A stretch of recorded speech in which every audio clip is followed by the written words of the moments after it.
Now tuned into the greatest. The Run with Manny Wilson podcast. The Run, the Manny Wilson podcast.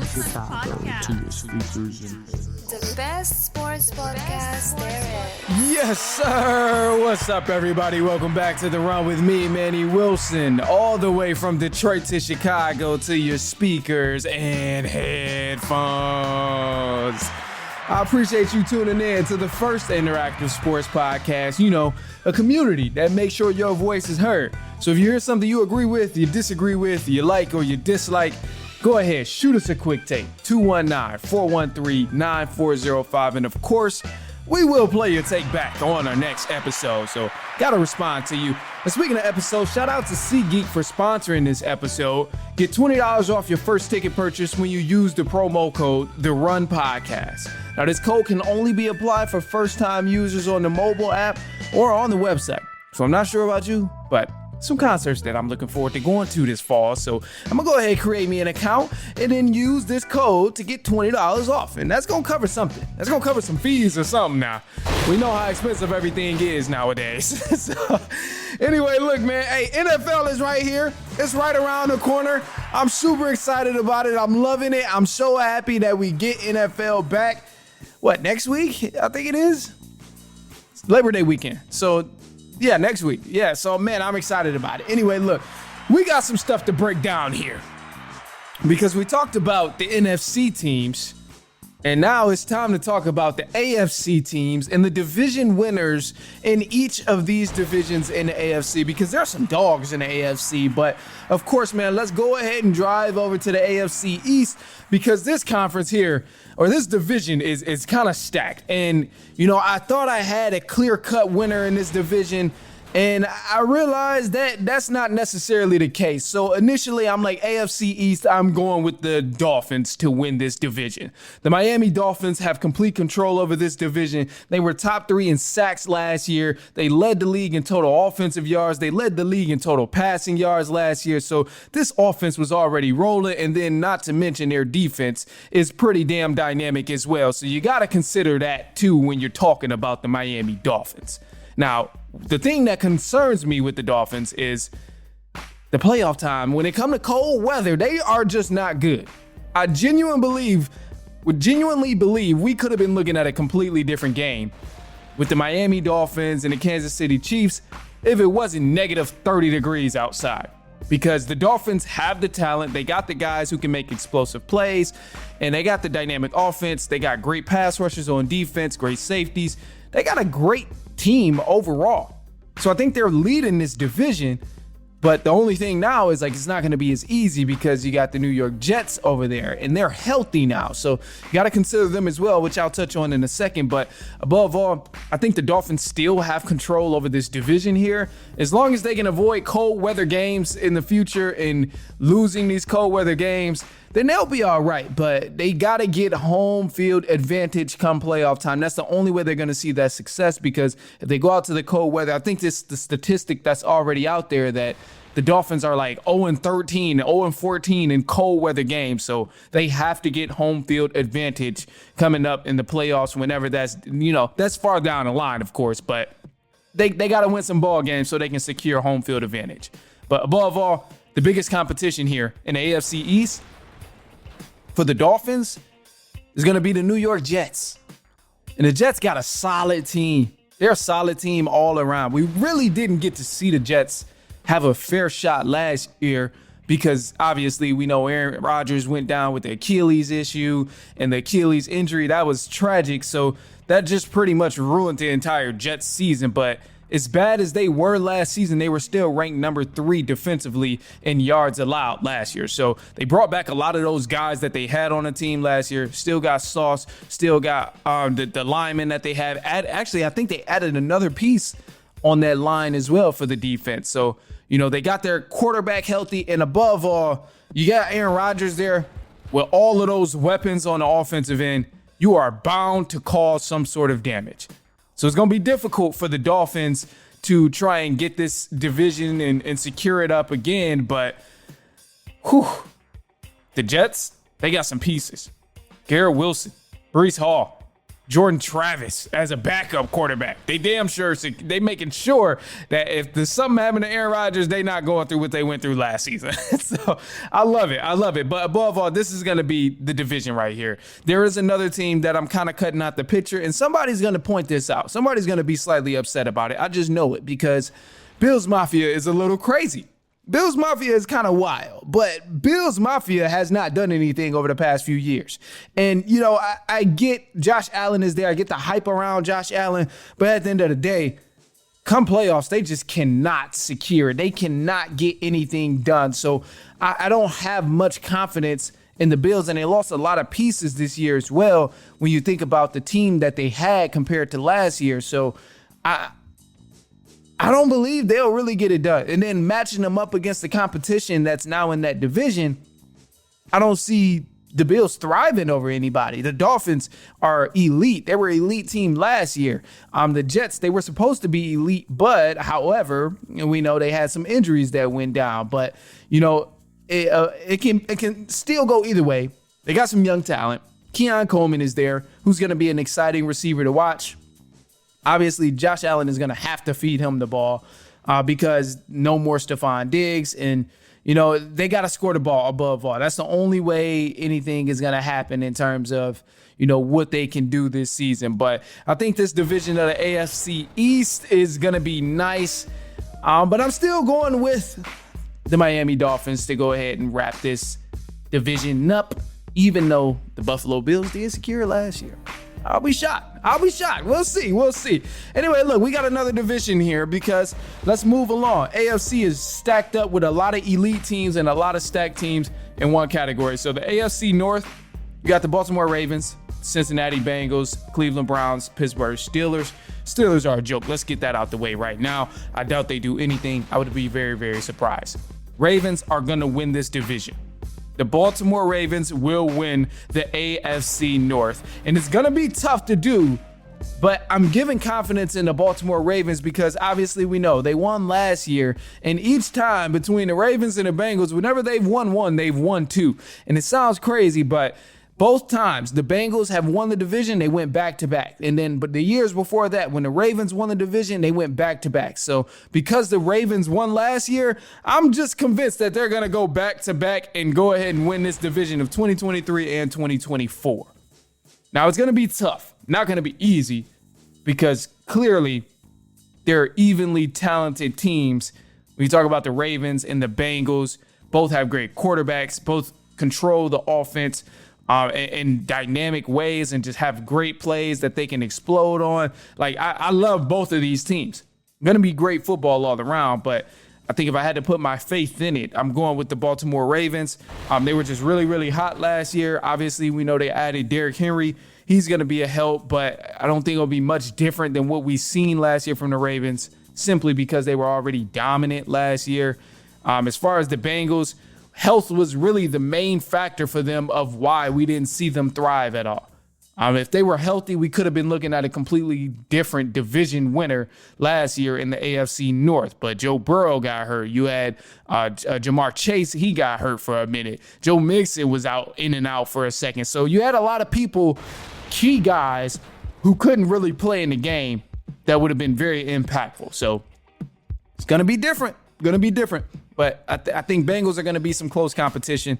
And then let's slow the roll, too, because the Cleveland Browns, you know, they're a team here. They got a lot of potential, and Deshaun Watson is there. They got a great quarterback. They got the number one defense, had a number one defense last year. The Cleveland Browns are low-key solid, and this is a make-or-break year for them, but we know quarterback play has been a big issue. Of course, obviously, has been a big issue when Deshaun Watson has only played 12 games in 2 seasons, which is ridiculous. 6 games apiece in the past 2 seasons. He's got to do better, and this is honestly going to be a make or break year for Deshaun Watson because he has to show people and he has to remind people that he is still that guy. We didn't see it when he played 6 games last year. He damn sure didn't look like he was that guy. And now they have a legitimate shot at turning things around. They still got offensive pieces there. They still have all of their defensive pieces. So the Browns have a good team. Let's put that out in the open. They can compete with the Ravens. They can compete with the Bengals. But they're going to need their quarterback to play like the guy we thought he was and the guy we've seen in Houston, because he ain't looked like that these past few years. So, hey, I have hope for the Browns. I hope they do accomplish something. I hope they, have some sort of a good season, but it'll still be interesting to see, who really ends up coming up out of this division of the AFC North. This is probably the toughest division in all of football, between the AFC North and the NFC North, two of the toughest divisions in the NFL right now, for sure. But I'm going with the Baltimore Ravens to win the AFC North. Anyway, look, AFC South is here. Houston Texans are going to be the winner of the AFC South. And I say this with the utmost confidence because CJ Stroud performed at an incredibly high level last year. He did not have that many weapons that he has now, and he had arguably one of the greatest rookie seasons we've ever seen from a rookie quarterback. But now he's got even more weapons to toy around with on the offensive end. He added Joe Mixon at the backfield, or in the backfield at running back. The Texans as a whole traded for a cornerback. They got Jeff Okudah. They signed Daniel Hunter, and they also signed Stephon Diggs, which is going to be a huge piece for them on the offensive end.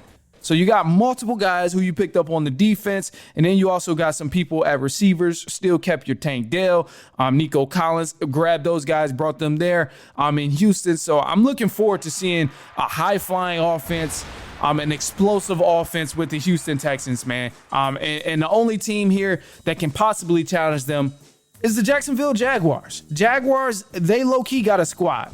I think they're a sleeper team for sure, because Texans, they made so much noise last year. People only really cared about them in that division, but nobody really realizes that the Jacksonville Jaguars made hella moves in the offseason. They grabbed the defensive lineman, Armstead. They grabbed a cornerback, Ronald Darby, safety, Darnell Savage, and then they picked up an offensive lineman, grabbed some wide receivers as well. You got Gabe Davis there, Devin Duvernay. Like, Calvin Ridley is still on this offense for the Jacksonville Jaguars. So they have the guys there. They have explosive guys who can turn the plays up big. They have some good playmakers. It's just the fact that, it's not a lot of excitement. So I think either way it goes, they're going to live up to some sort of expectation and make people realize that, hey, they are really here to stay. So I'm excited, but you cannot sleep on the Jacksonville Jaguars at all, because they got a squad. And then the last team in this division, we kind of know who the winners are. The AFC West. Not really much of a conversation, truth be told. Got the Chiefs, Las Vegas Raiders, LA Chargers, and then the Denver Broncos. Broncos ain't winning nothing. Chargers, they don't have nobody to pass the ball to. Justin Herbert about to be throwing to himself. Got a straight defensive line. I like it still, but not doing nothing. The Las Vegas Raiders, they established some home rules, so I'm interested to see what that is like. But above all, quarterback is not really a game changer. He's not going to make that much of an impact. He'll be all right. He'll be good, but I doubt that the Raiders quarterback is really somebody who's going to shake up the entire game and shake up the division. I doubt it. And Chiefs, who am I kidding, bro? Chiefs has won this division 8 times in a row. Come on, man. In the past 10 seasons, they've won this division 8 times in a row. It's not even a question about if they're going to win the division. We know that. At this point, they're chasing things way higher than the division. This is not even a discussion of who's going to win this division of the AFC West. It's easily going to the Chiefs. I give 1,000% confidence that the Chiefs will win this division. And if anything else happens where they don't win this division, man, I just might stop podcasting. I don't know. Anyway, look, man. All right, look. So, hey, shoot me a quick take. I want to hear who your division winners are. I know I kind of went through a lot. There's a lot for the first segment. Dog some teams out. Elaborated on a lot of different teams. So shoot us a quick take. 219-413-9405. Of course, we'll play your take back on the next episode. But anyway, look, man, we haven't really had no news going on today, but we do have some more things coming up. Deion Sanders is out here, and Anthony Edwards is out here saying some things about the different eras of basketball. So, of course, we got to touch on that, but we'll be right back. It's halftime.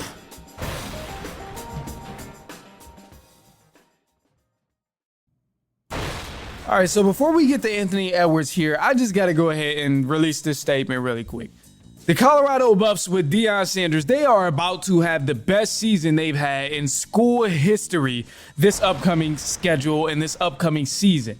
Because they got the easiest schedule I've ever seen in my life. This is just unbelievable. And, part of me just really wish that there was some sort of pride within these schools to still play the top dogs of the NCAA. Because I feel like it used to be a thing back then where you see a team who's playing Bama, they're playing Ohio State, LSU, Auburn, Tennessee. They're playing all these big time schools and they're beating them. Then it's like, okay, they're truly the best team in college football.